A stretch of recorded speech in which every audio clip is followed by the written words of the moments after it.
Yeah, yeah. We just chillin' and vibing. Good conversations with good people. Oh.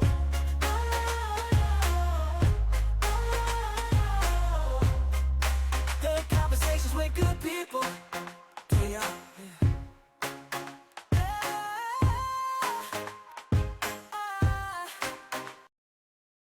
Welcome to another episode of Chillin' and Vibing. Today we have a passionate country soul artist slash songwriter, Miss Cami Rose. Hello, how are you guys? Hey, we chillin' and vibing. I appreciate you for coming to Chill and Vibe. Thank you for having me. This is my first podcast interview for my music, so I'm really happy to be here. So Cami Rose, where you from? I was born and raised in Detroit. D-Town. Mm-hmm. So Eminem, Big Sean, Kid you a Rock. Detroit Lions fan? I am. Hopefully y'all do something this year. Y'all always get to that and then y'all Man, we always get so close. I don't even want to talk about it. It was hard, but they're awesome. So when did your music journey start? So I have told everyone since I was probably old enough to talk that I was going to be a famous singer one day. So I'd have to be 6, started in church, would sing every solo they would let me, would join every choir, every praise and worship team, and just would sing. I think somebody bought me a kid microphone and I would play music and just pretend it was my concert. That's what's up. So who are your top 3 artists of all time? Ooh, that's a hard question. Top 3 artists of all time. I would say it's hard to say of all time, but the 3 people that really probably molded me as a singer, I would say, would be Shania Twain, Mariah Carey, and Whitney Houston. Growing up, I had their CDs, cassette tapes. And those are the songs that I would listen to over and over and try to match their runs, their pitch. I just really fell in love with all 3 of those artists, and they basically made me want to become a singer. What was that experience like your first time in the studio? So my first time in the studio was very nerve-wracking. But luckily the person that I was with made it very, very comfortable. His name's Lewis Hensley. I shared, some past experiences with my previous marriage and relationships and was just transparent, and he heard what I had to say and just basically got on his computer, hit some different instruments and said, "Your song is nothing but a paycheck. Go home and write your story." And I did, and came back. We put it together seamlessly and cranked out a song, and really proud of it. Nothing but a paycheck. Your hit single out right now. Correct. Ooh, tell us about that writing process. What was going through your mind? So the story behind Nothing But a Paycheck. When I was married, my ex-husband told me that I was nothing but a paycheck, standing in the kitchen one day. It was so ironic to hear because I guess for women, you hear things like you're nothing but a pretty face or whatever, but to hear you're nothing but a paycheck for a woman, it was just, I don't know, that those words always stuck with me. And I was the only one working for probably 7 out of the 10 years of our marriage. So it was a difficult place to be in as a woman already. But to hear that and to feel like that's all I was, it just really hit me. So basically the first verse and the second verse of the song is just experiences in my marriage where I felt like nothing but a paycheck. So, going through that, how do you feel about relationships now? I think the thing that's so cool about your past and difficult experiences is that you can totally take them, learn from them, heal from them, and then turn them into such a journey. And through music and art, you can express yourself, and you can also help other people get through things that they may be dealing with, and help them to see like a positive side of it. Like you might be going through something right now, you might feel a certain way, but there is light at the end of the tunnel. One day you're going to look back and say, you know what, this happened to me, but I'm going to spin it and make it a positive. So with relationships now, I think I have such a bigger out view of what I will accept and what I won't, what I deserve and what I don't, what I'm willing to deal with, even in regular relationships, friendships. Since my divorce, I've let close friends go because I think you just get to a place where you realize you deserve more and people don't just deserve your energy and they have to earn that. And it's a two-way street and you have to respect them and they have to respect you. And if they're not doing that, they don't need to be in your life. I agree. I agree. Like, some bridges, once you burn them, you can't cross them again. That's so funny that you say that because I literally am coming out with a song that has those exact words. But yes, it's called Point You of don't No know? Return. Yeah, Mm-hmm. that's true. So that's your next single? It is. It's called Point of No Return, and it's just about burning bridges and not being able to come back from them, and you know. But yeah, that is going to be my next single. So that's interesting. So I got to ask this question. Did he Yes. hear the song yet? Well, I actually have no idea. We're not really on speaking terms. I would imagine so. I'd imagine every person I used to go to church with probably sent it to him and said, look what so and so is doing. But you know what? It's not going to stop me from singing my truth. And, my past is where I came from and I'm going forward. But, if I can encourage someone else by sharing my story, I'm going to do that. And that what they're gonna do too, because like somebody can feel the same way that you was feeling and be like, man, I feel like that. Man, that song touched me. I feel the words she's singing. That's really dope. And it shows like how meaningful it be, when people write songs that's meaningful, because people can relate to it. Right. Yeah, that's all I've ever wanted to do with music. I mean, I think that's what really propelled me to write is I have been through so much and I think through music like you should really be telling your story and it's like kind of a heartbreak to healing journey and a lot of my music that I'm going to be coming out with is relationship based and just life. Music should be about life cuz Yeah. it's just Life be multifaceted. life. Life be life and so hard. For real. So So when performing, do you always have a live band? So I do have a live band. Sometimes I do acoustic sets.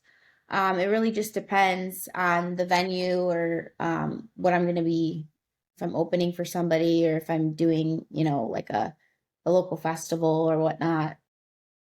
Really just depends what the venue is calling for. Eventually, I'd like to open for Teddy Swims. That's my goal. I hope one day he hears that and it happens. So Yeah. like being in a band and having a band, how often do y'all practice? So we had a big event just this past Friday. I work with some really really talented musicians. They are just insanely talented and they come prepared. So we were doing probably 2 to 3 practices a month preparing for that. They learned 30 to 35 songs in about 2 to 3 months. They're absolute insanely talented people. So it's a lot of practice on your own. And then you just kind of come together and you chill and you vibe. Yeah, it's different live though. Hearing that band, man, hearing those instruments and hearing your voice, I know, like have the crowd going crazy. I think singing live is one of the most magical experiences. Just being able to like transfer energy to the crowd, the energy coming back to you, and just you all just feeling each other, I think is just honestly one of the coolest things you can do. What's one of the most memorable moments you have since performing so far? I think one of the most memorable experiences was probably on Friday. I had some little girls come up to me after the show and they really wanted to take a picture with me. And I took a picture with them and they shared with me that they wanted to pursue music. They wanted to go on America's Greatest Talent or one of the other vocal shows and it was so cool to hear their dreams because that's what started my music career. It was a dream as a little girl, as saying, I'm going to do this. I want to do this, and speaking it into existence. So when I heard that from them, like all I could do was hype them up. Like, I'm like, do it, practice, go for it. Because that's what young people need to hear. Not like, oh, the music industry is hard to get into, this, that. No, like if somebody has a drive, like the fact that I feel like I can inspire them and help them and push them in any way, shape, or form, I think was probably one of the coolest experiences. Who would be your dream collab? Ooh, dream collab. I would have to say Tyler Childers. I don't know if you ever heard him. He's got an insanely soulful voice. Just a amazing songwriter. He's got an incredible band. That would actually be probably my dream collab. Independent or record label? Which one and why? Like which one's better or which? Which one you prefer? Because Well, I've never had. some people want to stay independent. Some people want to get a record deal. So I've never had a record deal, so I can't really compare it. But I think what I've been able to do so far independently has been really cool, just to find organic, people that want to listen to my music. And but I do think there's some real benefits to having a label and, having a team behind you to push, your material. And right now it's kind of a one woman show when it comes to marketing and everything. So thankful for my musicians and the, producers that have worked with me. But I think to have like a whole creative team and to be able to just focus more on writing and doing your craft is probably the way to go. But I'd have to tell you after I get a record deal. Hey, keep pushing. It's going to come. Thank you. Can we discuss a pivotal moment of your music career where you realize you really had it, what it takes to be an artist? I think once I recorded my song and I heard it and I was listening to it and I forgot that it was me and I was just kind of vibing to it, I think that's when I was like, I think I could actually do this. Like, and to hear the feedback from people. I've gotten incredible feedback on the song, which I'm so thankful for. People saying I have this song on repeat, has been so amazing and so awesome to hear, because at the end of the day, every artist wants to create something that people love and can connect with. And so I think that's the moment where I was like, you know what? I'm going to do this. So when you're not writing a song or recording or performing, what's your definition of chilling and vibing? Just like hanging, what I like to do for fun kind of thing. I am kind of a homebody a little bit. I like to try to get good night's sleep. I try to meal prep. I like to get to the gym. I love doing Zumba. I love to connect with people. Recently, I've tried to connect with different artists and musicians in the area. I try to do like little collabs here and there, just like recording covers. I love to go to concerts, but I just love being outside and anything that's active, because I really think that the way you take care of your body really plays into the way you feel mentally, and just want to be 100. Yeah, you love riding horses too. I saw that. Oh, I love riding horses. Oh man. How long have you been riding horses? So when I was younger, my mom had gotten myself and my brother's lessons. So I had lessons as a kid, but now I don't get to ride them as much. But every time I go to Texas, I try to make it a point to find a company to, let me shoot some content and just ride. And I don't know, there's something so majestic and beautiful about horses. I really feel like they're just such a spiritual animal. Man, them horses big. I gotta ask, what's the fastest you ever went on a horse? So fastest would be like you can walk a horse and then it gets up to a trot and then to a gallop. Safely, probably a trot. When the horse starts taking off to a gallop, I feel like I'm holding on for dear life. But I just recently purchased some horseback riding lessons because I would like to get up to a gallop and feel like I'm, not slightly worried about my safety.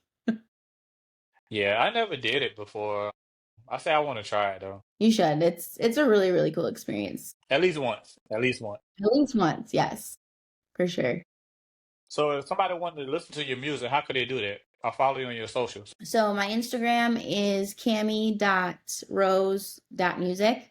On Facebook, it's Cami Rose Music. I have a website, camiroseofficial.com. And then I'm on Spotify, Apple Music, YouTube, pretty much the majority of the streaming platforms. You can find Nothing But a Paycheck. And I also have a cover recorded, Toxic by Britney Spears, that you can find as well. If you can give advice to a younger version of yourself, what would you say? Don't let anybody tell you that you can't do this or that you should wait or put something else in front of it. Just pursue it with your whole heart. Rose, I appreciate you for coming to chill and vibe. But before we go, let everybody know what we doing. We're chilling and vibing. Thank you. You're welcome. Thank you, Larry.